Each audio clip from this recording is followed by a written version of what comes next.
You are listening to Shaoni, Born from the Light, by Iowan, read by Kevin M. Connolly.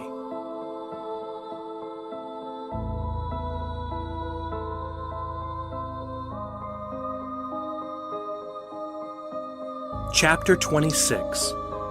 The Last Tribe That Knew.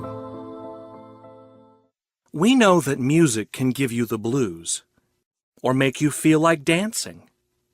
By now, we also know that certain sound effects like high-frequency music, 60-beat music, or binaural sound technology can have a significant impact on the quality of our daily life. Knowing all this, the following story shouldn't really surprise you.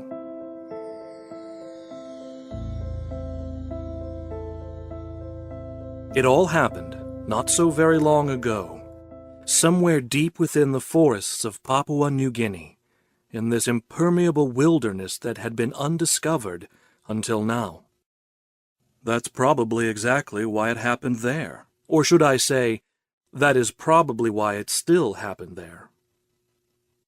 It was a tribe of barely 100 souls, and yes, they were primitive, or at least that's what we would call them. They didn't care much about counting, never heard about reading or writing either.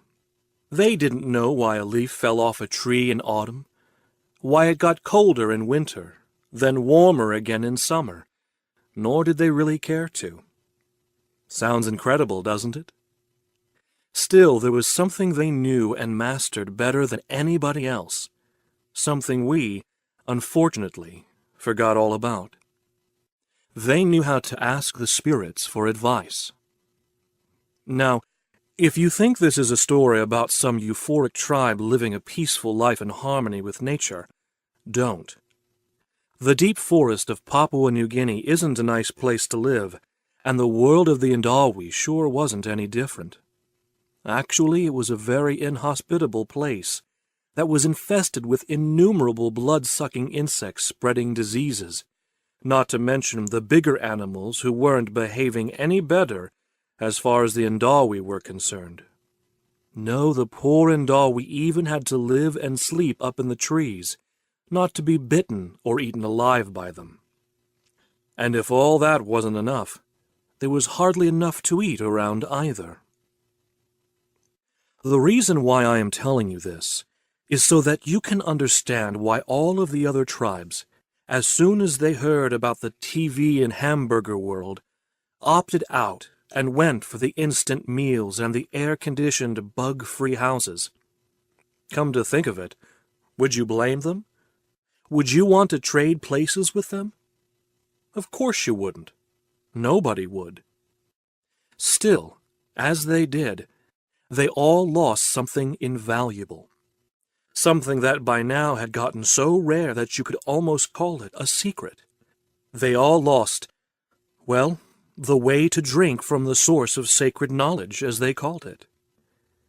The source of sacred knowledge?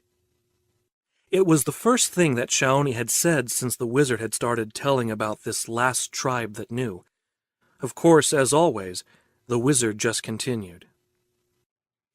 Yes, maybe they weren't very smart, measured by our standards, but seen from their standpoint, we would be the ones looking stupid.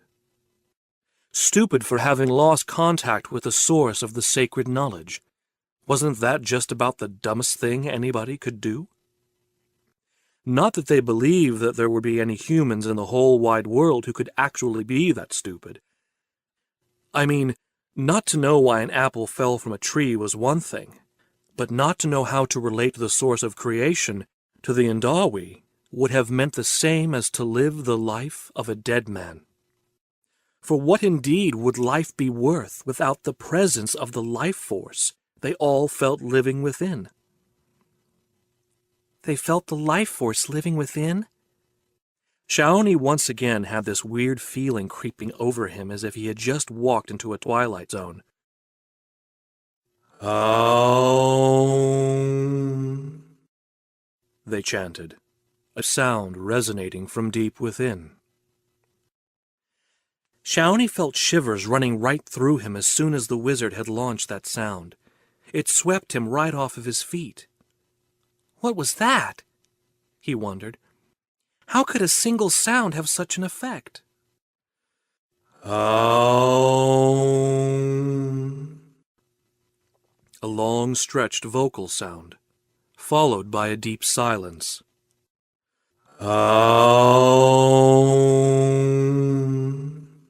Again, this one even longer, louder too.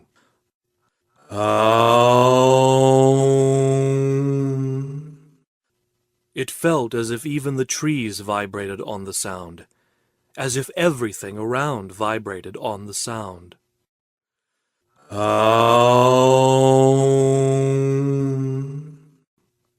The trees, the treehouse they were sitting in, it all became fluid, as if slowly blending together, becoming one.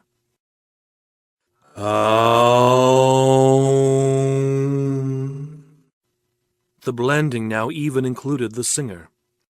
The man looked around and saw himself, one with the tree and all the other trees around, one with the other men also present.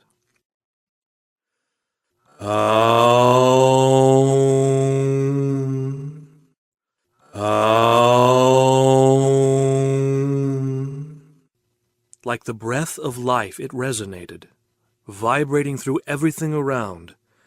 The men now joined hands as if to magnify the signal even more.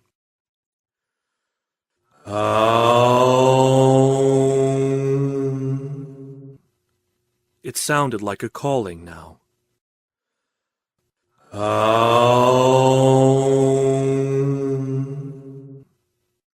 Images and ideas welled up in their minds, answers to questions and problems they had formulated, problems that needed solving, knowledge welling up from the source.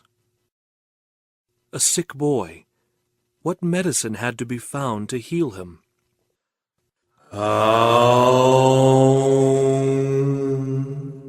The images of a certain plant growing nearby, the image of a man cutting the leaves, boiling them in water, images spiraling down.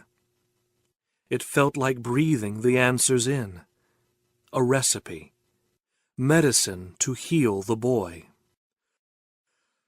A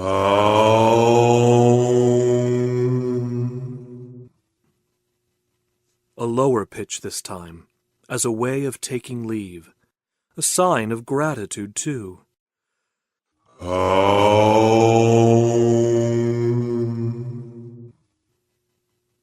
A last deep vibrating sound, purifying all that was around. A way to let go, to clean the air around, to bring things back to normal, back to the world of the blood-sucking insects and the daily fights for food. Sound, Shaoni, the wizard said. Sounds can be like keys. Sound vibrations can literally create shortcuts. They can literally awaken the energies within, make them vibrate at a higher frequency. The Indawi knew. Shaoni was still too overwhelmed to pay any attention to the wizard's last words. The sound had faded, but the effects still resonated all through his body.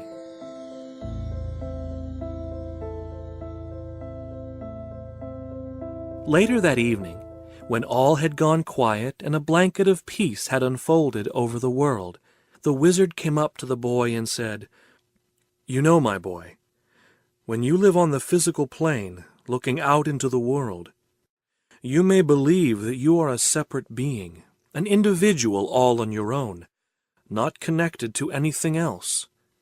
But this is only true for as long as you look at the world through the eyes of the physical mind. As soon as you transcend that stage, Shaoni, you discover you are not a separate being at all. And sound, Shaoni, the right sounds, can help you unlock the door to this reality.